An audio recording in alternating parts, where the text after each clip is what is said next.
Bien, continuando con los antibióticos y recordando que son sustancias químicas producidas por diversas especies de microorganismos que suprimen el crecimiento de otros microorganismos. Esos serían los que se producen en forma natural, pero actualmente también se realizan por síntesis química. Y además habíamos visto anteriormente que se podían comportar como bactericidas o bacteriostáticos. Dentro del grupo de beta-lactámicos, los más importantes son las penicilinas, cefalosporinas y carbapenemes. ¿Cómo actúan estos antibióticos beta-lactámicos? Inhiben la síntesis de la pared bacteriana. ¿Y cómo lo hacen? A través de la inhibición de la reacción de transpeptidación, que es el último paso de la síntesis de péptidoglicano de la pared bacteriana. ¿Sí?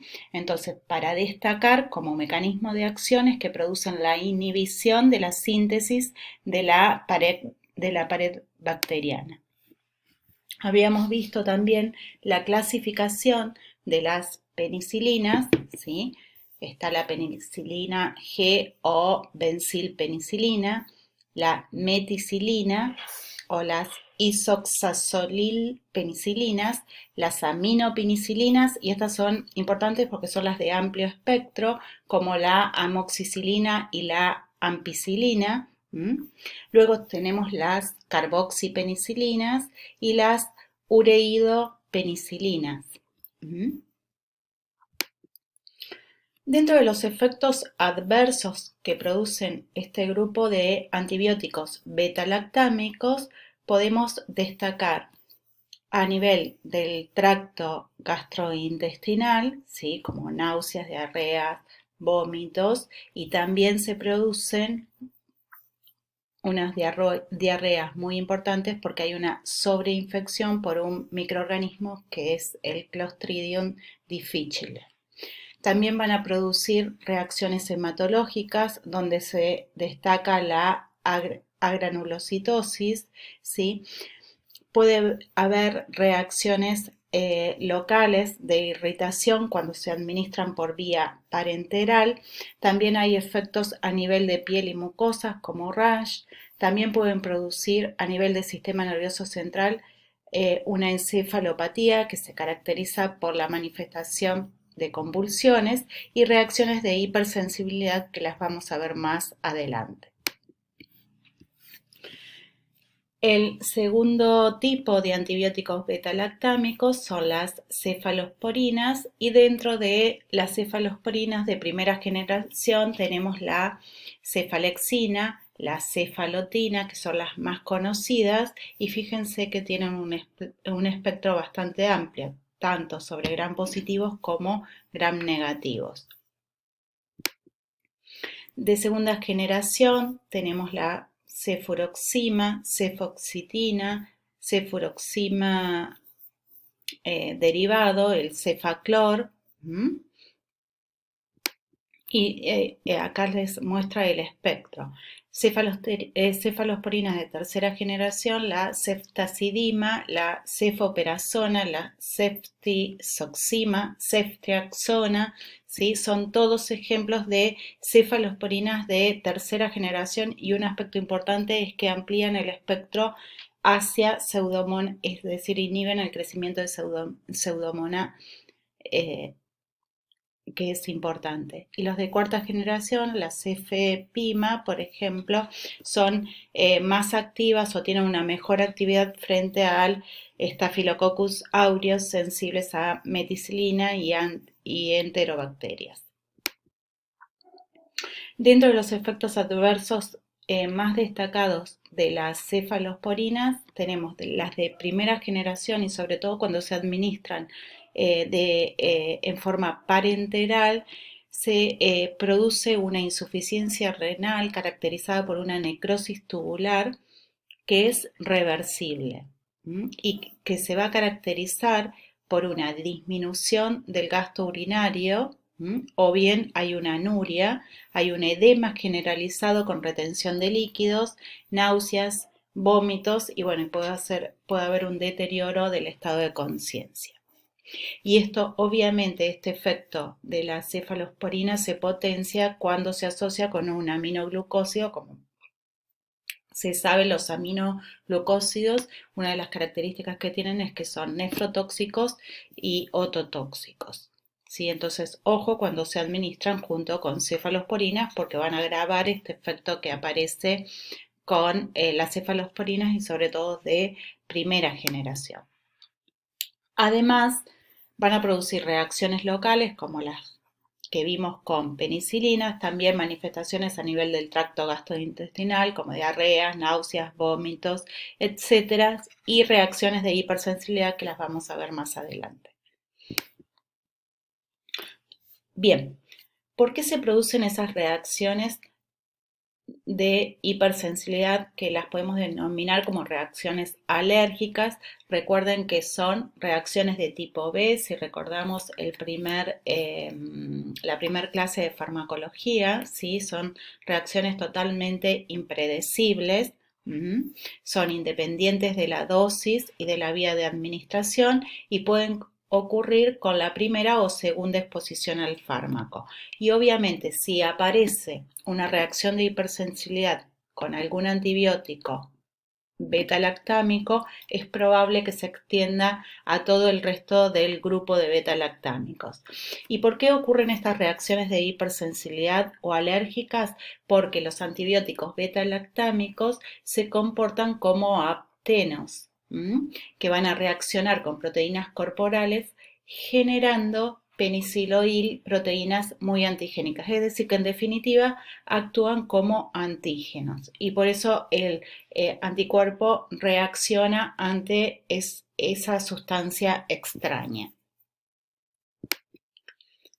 Bueno, y también a su vez las reacciones alérgicas se pueden clasificar en reacciones inmediatas, mediatas o tardías, de acuerdo a el tiempo de aparición.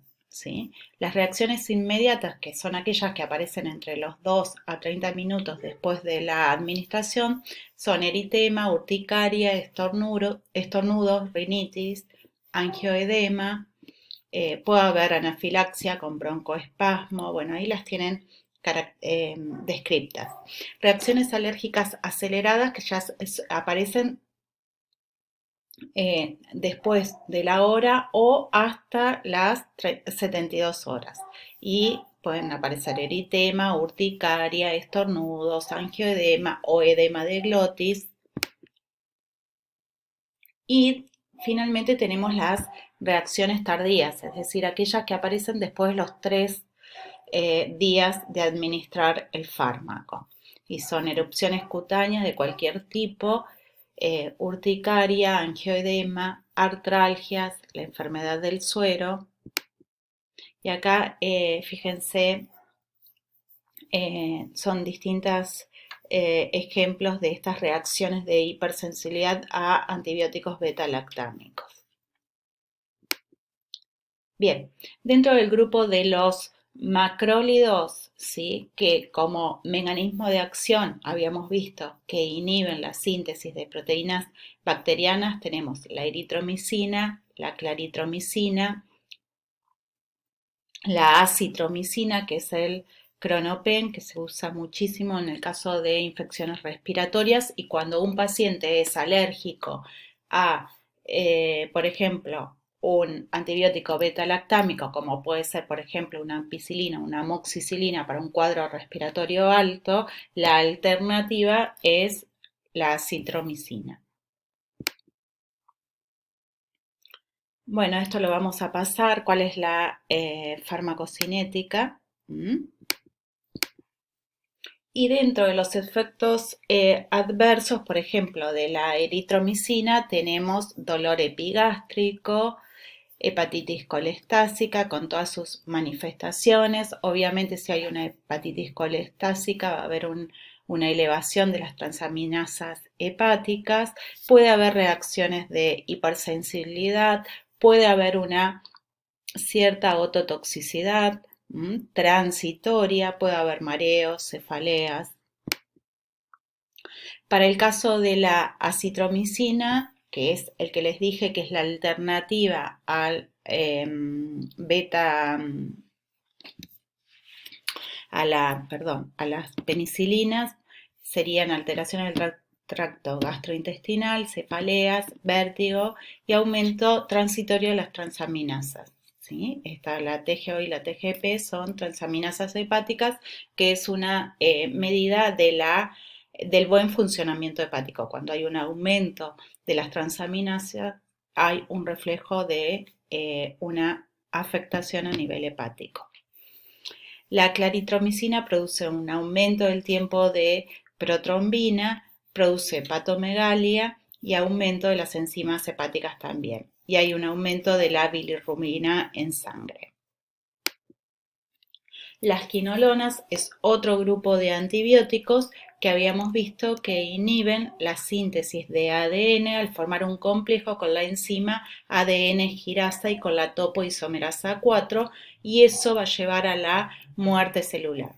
Un ejemplo clásico es la norfloxacina, la ciprofloxacina, son antibióticos que se utilizan muchísimo para infecciones urinarias.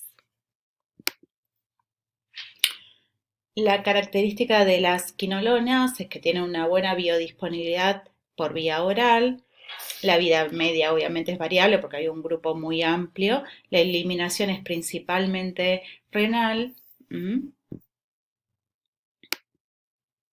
Acá ven los distintos grupos, la primera generación, la actividad, las características de la administración y cuándo se indica, ¿sí? Y lo tienen para primera generación, segunda generación, tercera y cuarta generación de quinolonas. Los efectos adversos más destacados en las quinolonas son los gastrointestinales.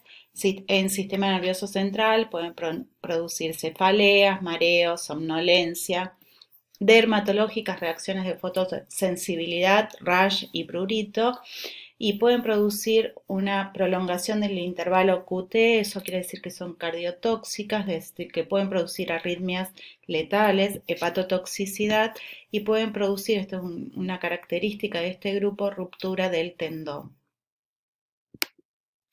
Bueno, acá está el grupo. Bueno, y con esto vimos un pantallazo, ¿sí?, de los grupos más importantes